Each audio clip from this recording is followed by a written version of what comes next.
हमको क्या अंडू पंडू गंडू झंडू समझ के रखा है क्या?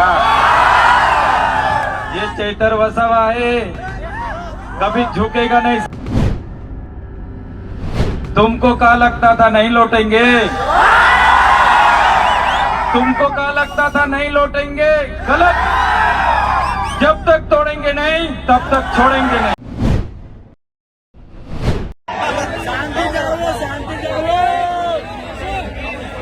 जय आदिवासी, जय आदिवासी, जय जोहार।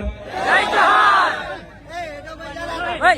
મિત્ર ફક્ત 2 જ મિનિટ લઈશ, પછી તમારે બધાએ નાચવાનું છે, મોજ મસ્તી કરવાની છે અને બધા તમારે અહીંથી જવાનું છે। તો મારા પરમ મિત્ર ડોક્ટર જયરામભાઈ રાઠવાના આ જીવનના બીજા ભાગમાં જયારે પ્રવેશ કરવા જઈ રહેલા છે ત્યારે અમે એમનું આવનારું લગ્ન જીવન, એમનું દાંપત્ય જીવન સુખ, શાંતિ, સંમતિ અને સ્વચ્છ, લાંબુ, દીર્ઘાયુ જીવન પ્રકૃતિ એમને બક્ષે એ આશયથી એમની શુભેચ્છા આપવા માટે અહીંયા અમે આવ્યા છે। ખરેખર ઘણા સમયથી મારા ડોક્ટર સાહેબ પણ રાહ જોતા હતા, પણ આગળ પણ અમારા વડોદરા વિસ્તારમાં કાર્યક્રમો હતા એટલે મોડા થયા છે, એટલે વધારે સમય નથી લેતા।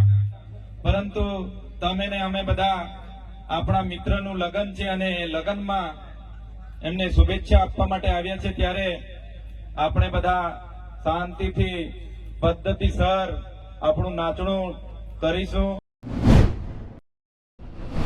તો મારા પરમ મિત્ર ડોક્ટર જયરામભાઈ રાઠવાના આ જીવનના બીજા ભાગમાં જયારે પ્રવેશ કરવા જઈ રહેલા છે ત્યારે અમે એમનું આવનારું લગ્ન જીવન, એમનું દાંપત્ય જીવન સુખ, શાંતિ, સંમતિ અને સ્વચ્છ, લાંબુ, દીર્ઘાયુ જીવન પ્રકૃતિ એમને બક્ષે એ આશયથી એમની શુભેચ્છા આપવા માટે અહીંયા અમે આવ્યા છે। ખરેખર ઘણા સમયથી મારા ડોક્ટર સાહેબ પણ રાહ જોતા હતા, પણ આગળ પણ અમારા વડોદરા વિસ્તારમાં કાર્યક્રમો હતા એટલે મોડા થયા છે, એટલે વધારે સમય નથી લેતા। પરંતુ તમે ને અમે બધા આપણા મિત્રનું લગ્ન છે અને એ લગ્નમાં એમને શુભેચ્છા આપવા માટે આવ્યા છે ત્યારે આપણે બધા શાંતિથી પદ્ધતિસર આપણું નાચણું કરીશું, નાચીશું, ગાઈશું, મોજ કરીશું અને બધા અહીંથી જઈશું। તો મિત્રો, મને પણ આવા આપણા સમાજના લગ્નમાં વધારે ને વધારે રોકાવાનું મન થાય છે। આપના સૌના ઉત્સાહને જોઈને મને પણ નાચવાનું અને ગાવાનું પણ મન થાય છે। પણ મિત્રો, વધારે વિશેષ નથી કહેતા, આજે તમારી વચ્ચે છે, તમારી સાથે જ છે અને અહીંયા લાંબા સમય સુધી આજે રોકાવાના પણ છે, એટલે જરા પણ તમે ધક્કા મૂકી કે કંઈ નહીં કરશો, આપણે બધા સાથે રહીને નાચીશું। સાથે સાથે ડોક્ટર સાહેબના એમના પરિવારજનોને સૌને અમે શુભેચ્છા આપવા માટે આવ્યા છે અને મારો આખો આદિવાસી સમાજ આજે અહીંયા ભેગો થયો છે ત્યારે ઘણા સમયથી હું અને મારો પરિવાર, તમને બધાને ખબર છે કે અમે જેલમાં હતા અને ઘણા મારા જે પ્રતિસ્પર્ધી હોય એમને હતું કે ચૈતરભાઈ વસાવા હવે જેલમાં છે એટલે એમનું બધું પતી ગયું છે, એ ક્યારે આવવાના નથી એવું હતું। પણ એમના માટે પણ હું એક ટૂંકો ડાયલોગ મારીશ, તમે બધા સ્વીકારજો, પછી આપણે નાચીશું, પછી આપણે બધા નાચ ગાનમાં જોડાઈશું। तुमको क्या लगता था नहीं लौटेंगे? तुमको क्या लगता था नहीं लौटेंगे? गलत। जब तक तोड़ेंगे नहीं तब तक छोड़ेंगे नहीं। हमको क्या अंडू पंडू गंडू झंडू समझ के रखा है क्या?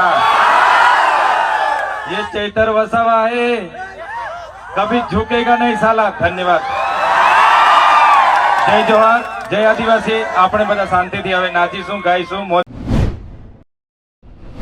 આવનારી લોકસભાની ચૂંટણીને ધ્યાને રાખીને આ સરકાર દ્વારા નવી યોજનાઓ જેમ કે નમો લક્ષ્મી યોજના, નમો શ્રી યોજના, નમો સરસ્વતી યોજના, આ લોકોને રીઝવવા માટેનો ચૂંટણી લક્ષી નવી યોજનાઓની એમણે જાહેરાત કરી છે.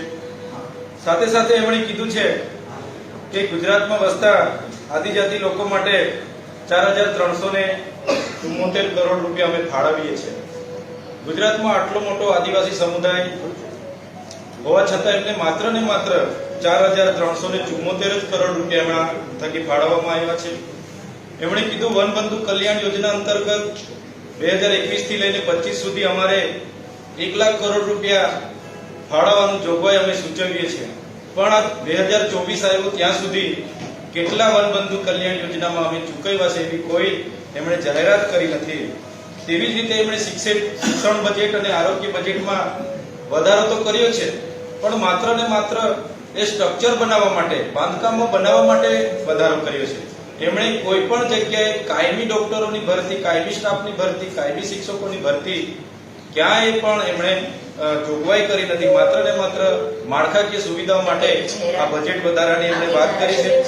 સાથે સાથે એમણે આવાસ શહેરી વિસ્તાર હોય અને રૂરલ વિસ્તાર હોય તો શહેરી વિસ્તાર અને ગ્રામ્ય વિસ્તારોમાં ઘણી ફેરફાર છે. જેમ કે કિસાન સૂર્યોદય યોજનાની એમણે વાત કરી, પણ કિસાન સૂર્યોદય યોજના માત્ર ને માત્ર કેવા પૂરતી જ છે. ગામડાઓના એવા ઘણા વિસ્તારો છે જ્યાં આજે પણ જે વીજ કનેક્શનો, ખેતીવાડીના લાઇટ કનેક્શનો છે દિવસે આપવામાં નથી આવતા, એ રાત્રિએ એ લોકો આપે છે. એટલે કિસાન સૂર્યોદય યોજના પણ આજે પણ કાગળિયા પર છે. સાથે સાથે ગ્રામ્ય વિસ્તાર અને શહેરી વિસ્તારમાં અન્યાય થાય છે. શહેરોમાં દિવસે ને દિવસે વિકાસ વધતો જાય છે, સ્ટ્રક્ચરો બનાવતા જાય છે, જ્યારે રૂરલ વિસ્તારના લોકો સાથે અન્યાય થાય છે. જેમ કે પ્રધાનમંત્રી આવાસમાં એમણે જે જોગવાઈ કરી છે, શહેરમાં 3,50,000 રૂપિયાનું આવાસ લાભાર્થીને 3,50,000 રૂપિયા મળવા પાત્ર સૂચવેલા છે, જ્યારે ગામડામાં માત્ર ને માત્ર 1,20,000. એટલે સરકાર કદાચ અજાણી હશે કે જે સિમેન્ટનો ભાવ શહેરમાં છે એ જ ગામડામાં પણ મળે છે, જે રેતી, કપચી, લોખંડ શહેરમાં ભાવ છે એ જ ભાવે ગામડામાં પણ મળે છે.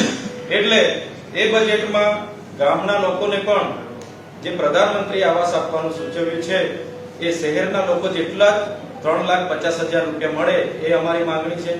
અને આ સરકારને કહેવા માંગીએ છીએ, એમનું જે ગયા વર્ષનું બજેટ હતું એ બજેટ પણ આજની તારીખે પણ માત્ર 65% જ બજેટ વપરાયેલું છે. 35% બજેટ આજે પણ વપરાયેલું પડેલું છે. એટલે જેટલું પણ બજેટ એમણે સૂચવેલું છે એ ડાયરેક્ટ લાભાર્થીને મળવાનું નથી, કોઈ વ્યક્તિને મળવાનું નથી, પણ એ અહીંથી રૂપિયો નીકળશે તો લાભાર્થી સુધી પહોંચતા માત્ર 10 પૈસા પહોંચશે એવું અમે માનીએ છીએ. એમના ક્યાંક ને ક્યાંક એજન્સીઓ, એમના નકલી અધિકારીઓ, નકલી કચેરીઓ ટ્રાઇબલ વિસ્તારોમાં ધમધમે છે. સા લોકોની ટોળકીઓ ત્યાં ખૂબ ભ્રષ્ટાચાર કરે છે. તો એ રીતની પાણી પુરવઠાની પણ જૂથ યોજનાઓ ટ્રાઇબલોમાં લાવેલા છે.